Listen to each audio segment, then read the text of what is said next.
warfare and accused America of trying to turn hurricanes into weapons. There were political difficulties with doing cloud seeding because there was always a fear of a seeding attempt that went wrong. Suppose a hurricane was headed for Havana and it was a Category 3 hurricane today. The fate, which is of course unknowable, says that the hurricane would have hit Havana as a Category 5. We go out and seed the hurricane, it only strengthens to Category 4. How are we going to convince Fidel that we didn't stick it to him? Apart from the diplomatic challenges they faced, Storm Fury's scientists also had trouble proving their hacks had any real effect. You can't repeat the weather. So you can't get a tight control case like, you've got 5 rats that you gave the cancer cure and 5 that you didn't. You can't do that with the weather. It's more complicated. There are clearly huge challenges to overcome before we'll be able to fend off hurricanes. But there are also some surprisingly inventive hacking strategies left to explore.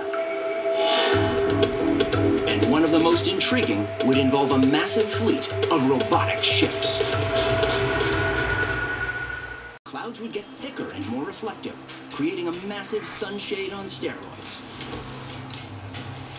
And with less direct sunlight beaming down on it, the ocean's temperature would drop, thereby choking the heat engine that drives hurricanes.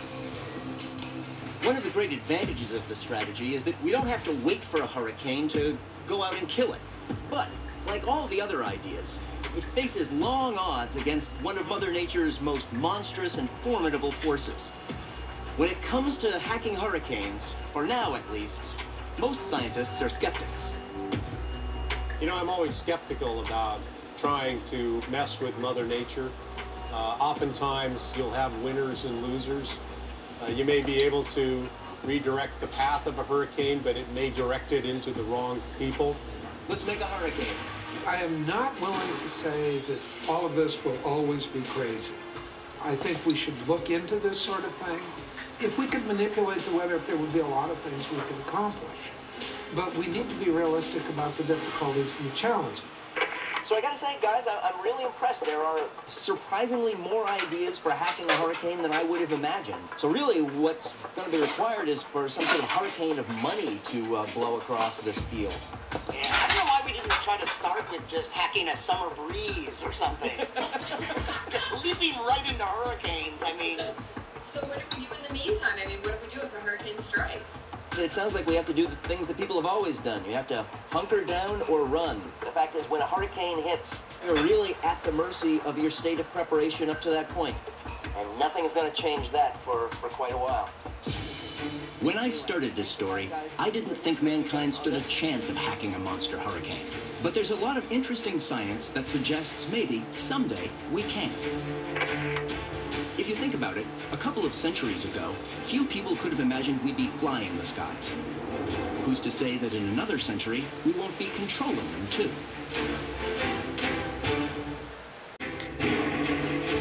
So just how much of a difference can mankind make in the sky?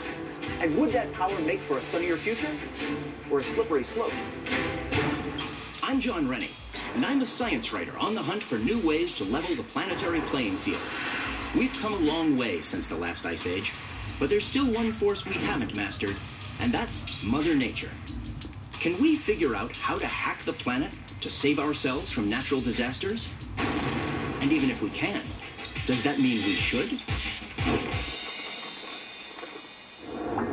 Mark Twain allegedly said, "Everybody talks about the weather, but nobody does anything about it." Well, it hasn't been for lack of trying.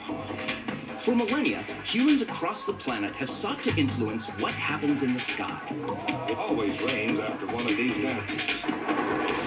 Until the modern age of science, most of these efforts were spiritual in nature, taking the form of group prayers, rain dances, and weather spouts. But modern technology has recently brought about other, more empirical approaches to controlling the clouds. For the first time in history, there are data that suggest we really can influence how much rain, snow, hail, and sleet fall from the clouds. This is especially welcome news in places like this, Vail, Colorado, where every year hundreds of thousands of people come to conquer the slope. course, most of them are probably not aware that the snow that they're skiing on was coaxed from the clouds by chemicals sprayed into the sky. Larry, so what brought you out to Colorado in the first place? Basically, it was To increase the snowfall over Vail, the management has contracted Larry Germstad and his company, Western Weather Consultants, which specializes in something called cloud seeding. So is this it? This the generator? This is the generator. Larry says just 15 of these small seeding generators, planted at strategic points around these mountains, can make a significant impact on snowfall. Here's how. Precipitation is created when the water vapor in a cloud forms a droplet around tiny solid particles that are present in the air. Those particles are called condensation nuclei. Cloud seeding involves spraying additional particles, usually in the form of a compound called silver iodide, into the clouds to give the water vapor more solid surfaces to latch onto, so more of it can condense into droplets. Then, depending on the outside air temperature, those droplets will fall out in the form of rain, hail, or snow. We will go ahead and light. Here it is. Wow. So now we have all of these little particles of the silver iodide. There's a plume of these rising up into the atmosphere, going up into the clouds. And every one of those little silver iodide molecules that's floating around out there starts to pick up water molecules, and that becomes sort of the center of another snowflake. That is correct. How many snowflakes does it take to make a snowstorm or a snowball? There's a lot. If you were to vaporize 1 gram of silver iodide, which is about the size of the head of a straight pin, that would produce a 1 with 15 zeros after it of nuclei. So we've got a tremendous number of nuclei coming out. Larry says his seeding system can increase the snowpack here on the Vail slopes, sometimes by as much as 40%. And under the right circumstances, he says, it's guaranteed to make a sizable difference in snowfall amounts. So, does that make him some kind of god of winter? Well, he's quick to point out he doesn't control the clouds. He merely influences them. Controlling the weather isn't what we're trying to do. It's trying to improve the weather.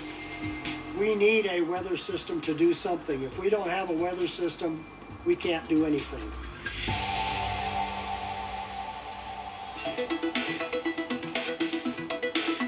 Hey, Kara. Hey, Brian. How are you? Hey, John, it looks like you made it down the mountain in one piece. Yeah, well, one piece, one badly bruised piece, yes. To get a little perspective on this planetary hack, I looked in 2 of my fellow science wonks. Identical. Brian Mallow is a science correspondent who's also been called the planet's premier science comedian. And Cara Santamaria is the host of the online video blog Talk Nerdy to Me. What makes Larry so sure that it's his seeding that's having an effect? Couldn't it just be a coincidence that it starts snowing after the seeding? You know, any one time could be coincidence, but Larry says that they've got enough data stretching back for decades at this point to show that the cloud seeding really does increase the amount of snowfall. But how could you really prove it?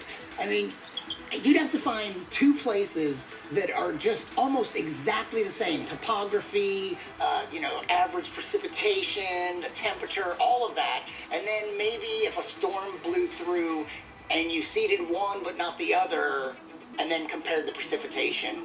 I mean, you make a good point. It would be hard to find 2 places with the same kind of topography and the same kind of conditions that way. So, maybe to some extent, the evidence for cloud seeding is always going to be kind of an educated hunch. No, maybe not, John. I'm just poking around the web here, and it looks like there's a long-term study going on in southern Wyoming that's basically doing exactly what Brian just said. 2 mountain ranges, side by side. One's being seeded, one isn't. And they're collecting data over the course of 5 years to see which one gets more snow. Sounds like a genius idea. The seeds of weather modification were first sown during the Industrial Revolution of the late 19th century, when the skies seemed to always be clearer on public holidays. Scientists soon concluded that was because on those days, the factories were not burning massive quantities of coal. The ash and dust produced by the coal must have been affecting the clouds in some way. The question was, how? And could the effect be replicated on demand? After World War II, weather control shifted from a novel theory to a concerted effort. The US and the Soviet Union poured huge amounts of money into cracking the code. And conspiracy theories began to emerge about covert government weather control. At Woodstock, some of the music fans, because it rained so much there, accused fascist pigs of seeding clouds, and there were brown trails behind airplanes.